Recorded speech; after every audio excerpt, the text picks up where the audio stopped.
Good morning, chess beginners, chess fans, and chess experts from all across the world. Whether you are training today or if you're taking a rest day, maybe you're just getting back into your habits, glad you joined the Chess Zone with Coach Chad. This is, of course, just going to be a beginner look at the Chess Zone. So maybe this is maybe a video that you're showing to a friend as well who's just getting into the sport, or if you're walking through some chess games with a child and wanted some more resources to use, feel free to pause this video whenever you need to and look at the examples I'm going to go through. Of course, right now, as you can see on my screen, I have it sort of cropped up here, but this is the main Lichess page. And what I recommend beginners to do is just go straight over to the Learn tab. So if you're up here at the top of Lichess, you would scroll over, there's Learn as one of the top menus. And under Learn, you can click Learn. It'll take you to the screen. You'll see a bunch of options to just jump right in for some practicing. So checkmating patterns be something that maybe you're jumping into for youth training. Basic tactics here are some things that I'm going to look at today with you all. Yeah, especially like the pin, the fork, the skewer. I mean, these are really crucial board mechanisms, but we're going to look at a board too before we get into anything in detail. And then you can just use this page to sort of guide yourself through a few more of these sessions until you start to completely get lost. Then you call me up. We set up a private session to all work together, and we'll figure out exactly what kind of curriculum you need to be looking at. But without further ado, let's take a look at just a chessboard, right? How do the beginner, right? You want to learn chess, you want to play chess, you want to be, at least able to, if you're down at the library and someone wants to get a game going, you want to be able to at least, know how to move the pieces. Hey, maybe that that might be your new best friend that you make by joining that game too. But what I'll say is, first things, you don't want to look silly, right? When you join a chess game, you don't want to be like, I have no idea what I'm doing. So here is what you need to know, right? Pieces. We got 16 major pieces, 8 of them here for white, and 8 other major pieces corresponding for black. We got our rooks right in the corners. Rooks are in the corner. Next to our rooks, we have these little horsey looking characters which are called knights. So you have the knights and the rooks next to each other. Rooks always in the corner, knights next to them. Then we have the bishops, these little silly pointy headed guys. Sometimes when you're looking at the pieces on your board yourself, you might confuse a bishop with a pawn if they're not very big. So be careful. Bishops are definitely a little bit taller. And then in the middle we have our queens on their color when they're starting the game. So a white queen would be on a white square, a dark queen would be on a dark square, and kings across from each other. So we always, of course, if we have a labeled board, you see this board here subtly does have some labels.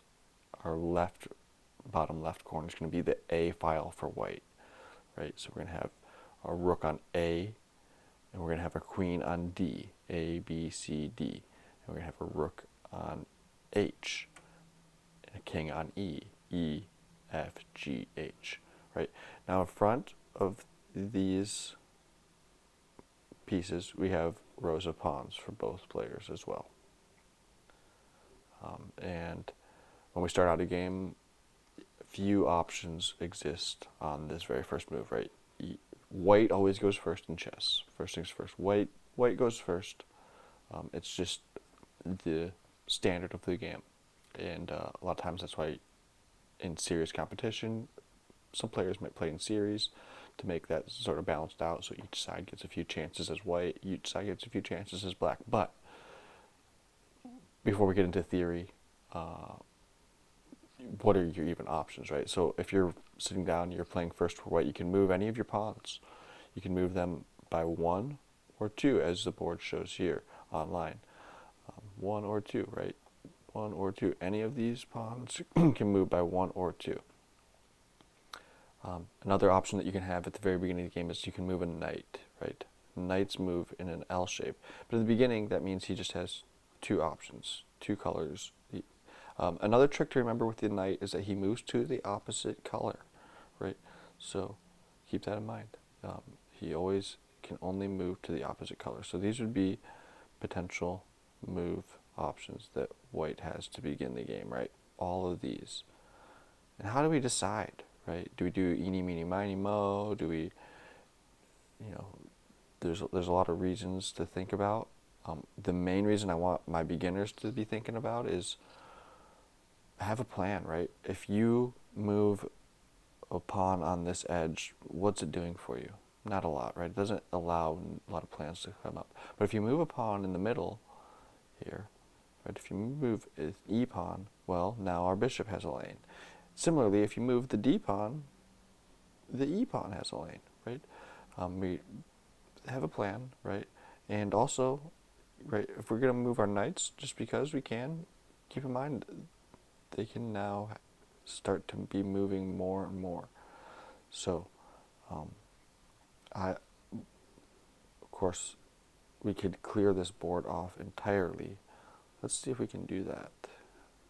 I want to just create a totally empty board. Oh yeah, board editor is what I need to do that.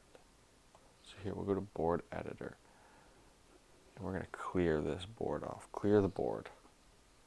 And what I'll do here, bear with me one moment, friends, is I'll make this screen visible so that we can look at a board and move the pieces around without, as if we're setting up the board ourselves to begin our class today. So,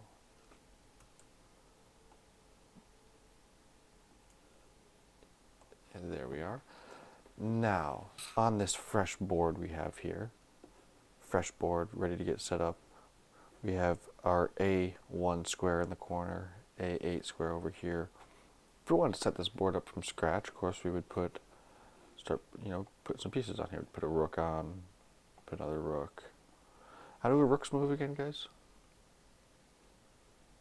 Yeah, they can move in straight lines, right? So they could, these 2 rooks would be supporting each other since they're opposites. And then if we put these 2 rooks on the board, they'd be attacking each other. They'd be supporting each other, but they'd also be attacking. Like so, okay? Look at that, right? So that's how rooks move, and then if they were sort of maybe moved around a little bit, right? Let's see if we had rooks here and here, here and here. You start to see how they can sort of own rows, right? Like these rooks own these rows, and over here, oops, we'll say these guys own these rows, right? And columns similarly. So we need to get some columns in here. And in chess, actually, we call these rows ranks, and I call the columns files, right? So right now I have the F and the G file highlighted because the rooks are controlling the F and the G file. Similarly, these rooks are controlling the C and the A file. And rank-wise, we have some overlap, right? So these would be squares where, there would be conflict, right? They could maybe trade each other off if they moved to those squares. Okay. Thoroughly got how the rooks move, right? So rooks can move in any direction, up or down, side to side, but they can't move diagonally, right? That's a job for our bishops. Okay, so we'll add our bishops onto the board now. We'll take a look at how they might interact. So bishops can move only on the diagonals that they are on, right? And they can only, of course, right now, since there's no pawns impeding their approach here, right? These are a lot of ways that, but the bishops can't move like a rook, right? They can't move in a straight line. No, they can only move on these diagonals. You start to see how the board geometry, some of the beautiful parts of chess come out when you really just see how each piece can take different areas of the board, and then those differences are just create dynamic opportunities, as you move on. So they can move in as many as they want, as long as there's not being blocked, right? Now knights, we had our knights on the board earlier. Knights are in the corner next to the rooks. And knights move in an L shape, right? So they move onto unoccupied squares. They cover about approximately that many squares at the beginning of the game. So if you think about that for a second, oops, and that's not how the knight moves. Oh, I didn't mean to take all of them off. Real quick, I'll get them all back. Not a problem. They move to the opposite color in an L shape. So if you think about right now on the edges of the board when they're beginning the game, each knight is guarding about 3 squares, right? Because they can't guard this area behind them. But what happens in the game is that we get our knights developed out into the middle of the board, and soon we see that they're defending the square that they just left from, and soon enough they're defending each 8 squares, right? And suddenly they're swarming the board, and they can be really powerful when they start to move in tandem with each other. So, for example, maybe these knights could now start to draw out their L shapes. And of course, they can't move in all these directions once. They have to pick one of these directions to move. But it's good to have options, right? Really good to have options. So knights move in an L shape, as such, right? So you might see them start out the game jumping up here to get into the middle of the board. Or you can think about what might happen if they're springboarding, right? If they're getting over here on the edges of the board, they might come back and switch colors more often and become able to capture, right? So that's another thing. All pieces can capture the pieces that are in their path, but they have to sort of weigh the pros and cons of whether that's a good thing or a bad thing to do. Now, when we put the queens on the board, always want to make sure we put the queens on the color. So queens on D1, right? And the queens on D8. The black queen D8, white queen D1. What I like to say when I walk into the chess room, white queen D1, white queen D1. If that's the first piece you put on the board, it's really easy to set everything else up from there. You put your white queen on D1, your rooks can be in the corner, bishops next to the queen, and the queen's on the right square. You make sure the other side is a perfect mirror. Now, once the board's set up correctly, you get your row of pawns out in front. 8 of them, of course. And the pawn's job is to, of course, sometimes they have multiple jobs, but I think of them as pieces who are creating sort of a boundary, right? They want to create a structure for my pieces to work around. And so for white, we would now be ready to begin the game. I would wish you the best of luck. White begins the game, and like I said earlier, we're not going to get into too much strategy right now, but what I like to recommend is remembering what options we have at the beginning, considering a few of the ones that might activate other pieces, right? So E4, really common to get that out. And sometimes black naturally would want to respond to this by just making sure that pawn stops. And so here's another,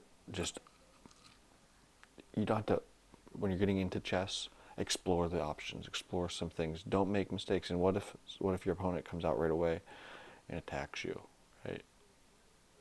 Well, in this case, it'd be a free pawn, right? Completely free pawn, right? So we might take it, right? That's how pawns capture. Pawns capture as such. If the queen were to recapture here, guess what the bishop can do? Yeah, bishop can capture because it's on the same diagonal, connected to their diagonal. So the the bishop can do that, and that would be a terrible move for black, right? This would be one of the worst ways for black to start the game. They would want to quit already because they're down a whole entire queen. They've done nothing with their position. But let's say, for example, that they didn't play horrendous chess. Instead, they were smart with their pawn. They said, I don't need to move my pawn by 2. I don't need to move my pawn at all. I can move my knight instead, right? I'm going to bring my knight into the game. Now we start to see how chess can become dynamic by the choices that you make, right? It's the choices that you, the player, make in the beginning. And sometimes as you go into chess, you'll find that there's reasons to choose specific ideas. You might want to be in attacking mode. You might feel like you can really use the time advantage to keep your opponent defending, searching for defensive moves, and really wear them down that way. Maybe that's the strategy, right? But the strategies are deeper than the board. They a lot of times depend on your opponent, on the circumstances, on time controls, and also what you're trying to prove, right? But I know that when I'm playing with my other coaches, I don't got a lot to prove. I want to have fun. I want to test their strengths. I want to work with them. When I'm working with beginner students, again, I want to hear what they're thinking about. What's natural to you? What's your intuition? So I would propose to any student, like, what's your intuition? What do you want to do in this situation? It's white's turn to move. Black just moved their knight. What do you want to do? And what I'd love to hear students say in that spot is, oh, well, I want to move my knight. Yeah, I want to match their energy. I want to get my pieces involved too. I want to get my players involved, right? And for black, what they might say at this point is, well, coach, I think that my bishops are stuck. I need to get maybe one of my bishops involved. I'd say, okay, go for it. Let's see which one. What are you thinking? And he's saying, well, maybe this one, right? He can aim at the king side, right? Bishop aims down here. Is that good?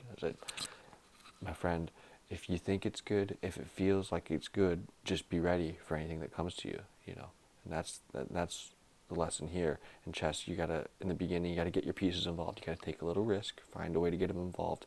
Make sure you're following the rules of chess. Use your pawns to make some lanes for your pieces to get out involved, and come back to some tactic puzzles once you find that you're struggling to make the combinations happen in your game, right? But first, you just gotta practice making sure you're moving the pieces in the right way. If your pieces are getting attacked, you gotta defend them, right? So in this case, I don't have anything to attack right away, but I have an awesome idea, right? White wants to bring its queen out, right here. You could bring it all the way up this diagonal. It could have gone anywhere up here. But this move is a little bit sneaky, and I'll let you all sit for one moment here. Whether you're beginner or expert, is this sneaky? What are you going to do? What should you do for black here, without pulling out stockfish, right? Just real quick, assess the situation. You'll see we have a really, really, really, really, really weak square here. Deeply bad. I think,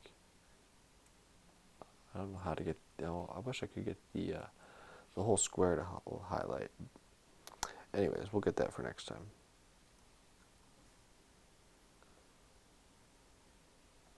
But this pawn, right, very weak right now. Queen is attacking it. Bishop is attacking it. If we do not defend it, the game is over, because this pawn is a conduit to the king, right? We're coming right for your king here. So, options on the table at this point would be to defend the pawn. Or, and to interpret that how you may, there's a few ways to defend that pawn, right? We could bring a new piece into the game. We could bring the bishop over, or maybe we could bring the queen over. Now, we could also interpose by bringing a blocker into the game. blocking up with the knight. Right? Now the queen can't see this square. Or the queen could keep seeing the square, as the knight could move over here to h6. Now as the knight defends this pawn, the queen can still see it, but it's got an extra defender. The king invokes a helper here. So I'd invite you to explore those options. Of course, my preferred approach here would be to get this knight involved on a nice comfortable square in the middle of the board where he's now aiming at a bunch of enemy territory. He's defending a little bit of his king side, and he can always perhaps retreat if he needs to. But for you, maybe you'd have other ideas, right? Maybe you'd want to bring your queen over. Maybe you'd even be more aggressive and you'd want to trade queens. If that happens, be willing to accept the fate of a little crazy game, right? So for today's lesson, we've gotten our board set up, gotten into the opening, and for those of you who didn't already know, this is a little sneak peek at the scholar's mating idea, right? When we're developing our pieces just in the opening, white wants to be a scholar and go after the weakest spots. But that's not to say that black can't do the same thing. And we'll maybe look at a few other ideas for black to attack against these ideas that white has, right? It really twist it up. That's why we train. So we come back to the chess zone every week. I'll be here making some ideas come to life for you all. But go back through if you need to, bookmark those spots where I'm setting up the board, because those are important tidbits on just making sure that you're confident, right, when you go out into a chess game. Start out strong, start out confident, look sharp, feel smart. You will be smart. I wish you all the best of luck and a great week. I'm going to go sign off. Got to grab some coffee.